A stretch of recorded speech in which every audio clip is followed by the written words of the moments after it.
Park Jae-bong may be the world's most feared and respected cybercriminal. But when it comes to women, he's not such an expert. Thank goodness he has Kim Dae-won to push him in the right direction. Okay, let's start off with a review of compound number adjectives, one of the most mistaken grammar points in business English. Have a listen to this again.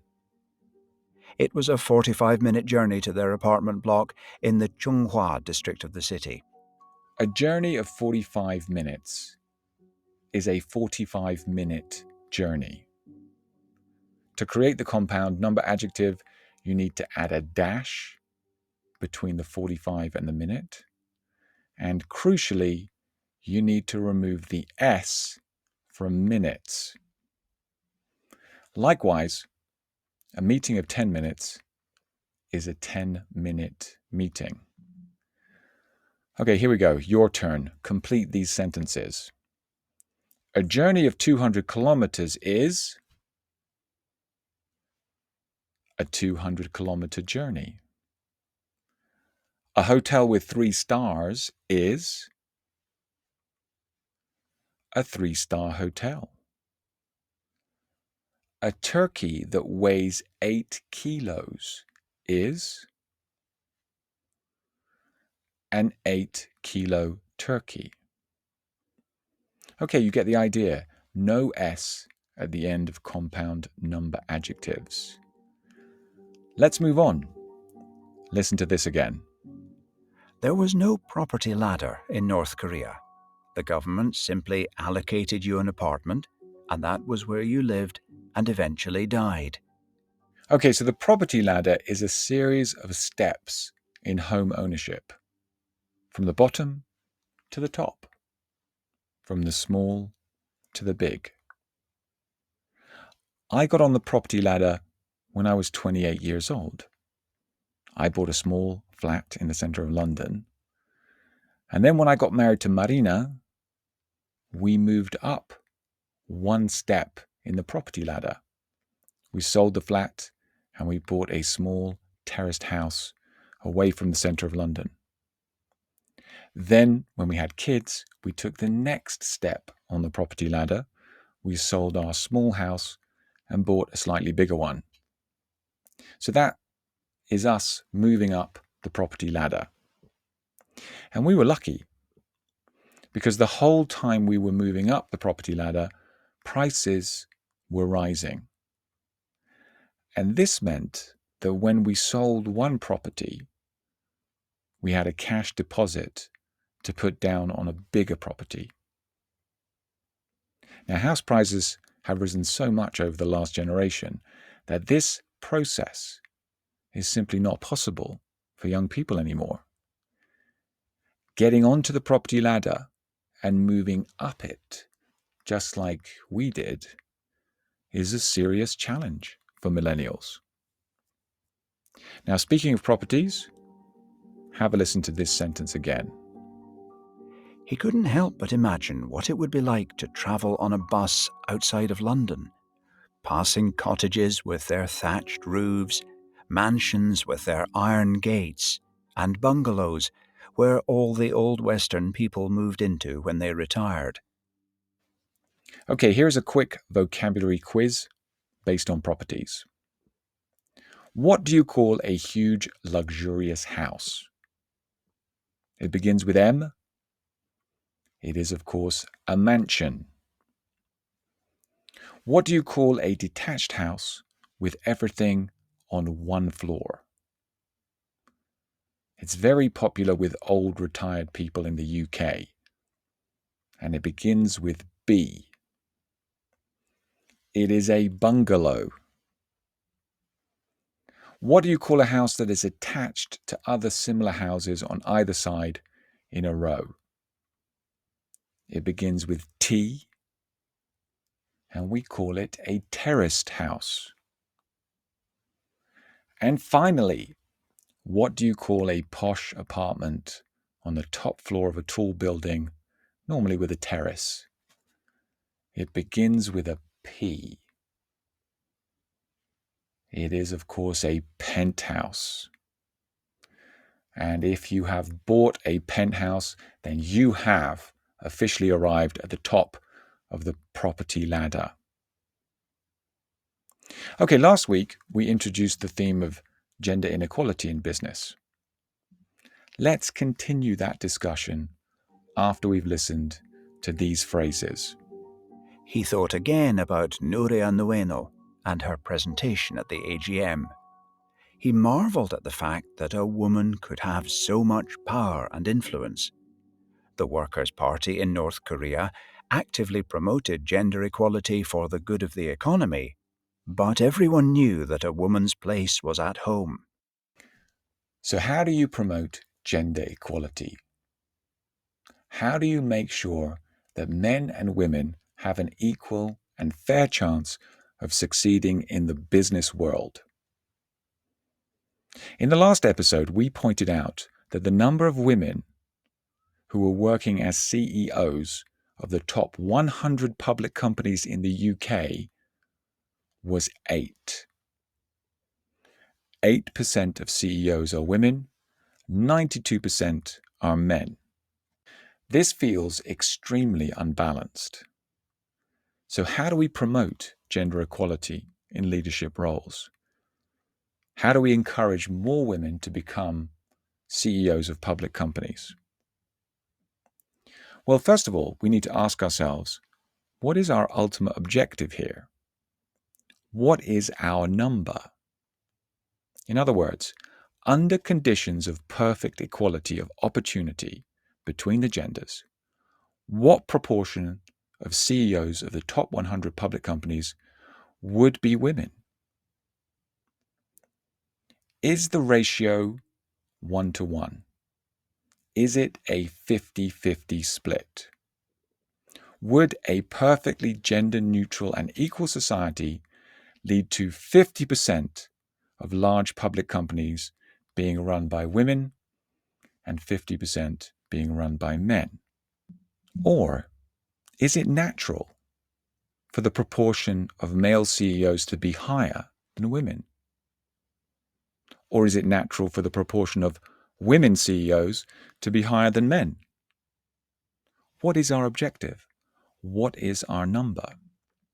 Now, often when people debate gender inequality, they will default to the objective of 50-50. That is the ratio that implies gender equality. But hang on a sec, because there are some professions and certain roles that are totally dominated by men. And there are other professions and there are other roles that are totally dominated by women. So think about it. Which professions are totally dominated by men? Has your car ever been serviced by a female mechanic? Has the electrician visiting your house ever been a woman? Has the plumber? Well, these are 3 professions that are completely dominated by men.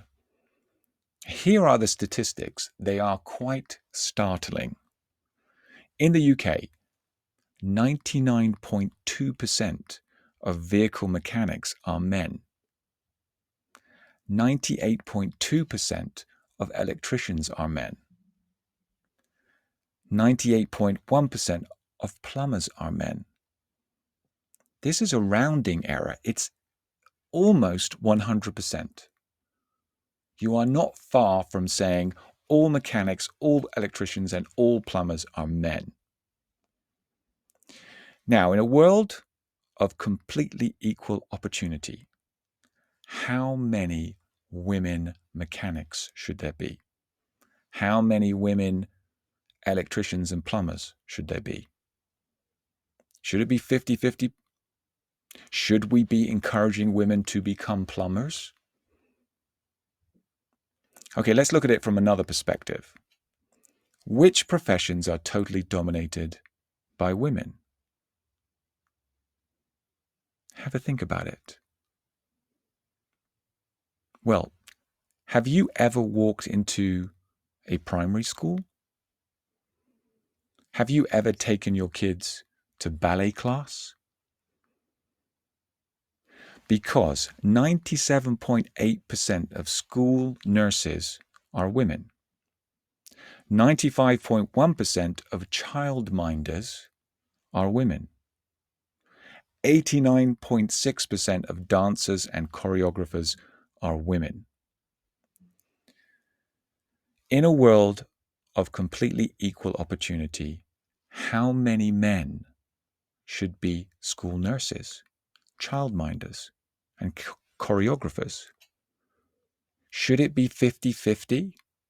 Should we be encouraging men to become choreographers? You see, the thing is, men and women are wired differently. We have both physical and psychological differences, and these differences are manifest in our career choices. In general, women don't want to be plumbers.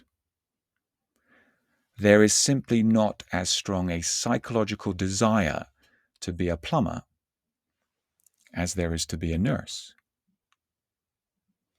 Just like, in general, men don't want to be childminders. There is simply not as strong a psychological desire to become a childminder as there is to become an electrician. So let's go back to the initial point. When we talk about gender equality in business, what is our objective? What is our number? Is it 50-50? Or is it something else, depending on the industry and depending on the role? Because there are both biological and cultural reasons for gender inequality. Some inequality is natural, and some is unnatural. Disentangling the two is a difficult but necessary process. And once again, I recommend that you read Lean In by Sheryl Sandberg, COO of Facebook, for an excellent analysis of the causes and the potential solutions for gender inequality in the business world. Okay, let's move on. Let's test your knowledge on some common abbreviations. Listen to these sentences again. He was, after all, the world's greatest hacker, feared by companies around the world, revered by the underground hacking community, wanted by the FBI, the CIA, the NSA. So if you've watched any US movies, you will have heard these abbreviations: the FBI, the CIA, the NSA. But what do they mean? What do they actually stand for? FBI. What is it? The Federal Bureau of Investigation. The CIA. What is it? The Central Intelligence Agency. The NSA. The National Security Agency. Okay, here are some more important institutions. I'm sure you've heard these abbreviations too, but what do they mean? The UN. That, of course, is the United Nations. The EU. That is the European Union. And finally, the IMF, the International Monetary Fund. Okay, so it's good to know what these abbreviations stand for, and also make sure that you're pronouncing them like native English speakers, because sometimes people get the pronunciation of specific letters confused. We have the FBI, the CIA, the NSA, the UN, the EU, and the IMF. Okay, one last expression before we end today's session. It's an expression that I use a lot because it happens to me frequently. It took a moment for Park to figure out what was going on. Then his heart skipped a beat, and his face turned as red as the Chinese flag. His heart skipped a beat. Well, to skip means to jump over, to miss out. So if your heart skips a beat, it means that it misses out a regular beat. Now, if you feel like your heart has suddenly skipped a beat, it may mean that you're having heart palpitations, in which case this is a health issue that you probably need to address. But in this sense, the expression is used to indicate surprise, excitement, or nervousness. So when was the last time you had that strange sensation in your chest? When was the last time your heart skipped a beat? And with that final question, we come to the end of today's class. If you like more formalized business English classes, we can provide that for you. Just search Club Gratton on Google and you will find us. Until we meet again, keep practicing. And we sincerely hope that you enjoyed this 20-minute podcast.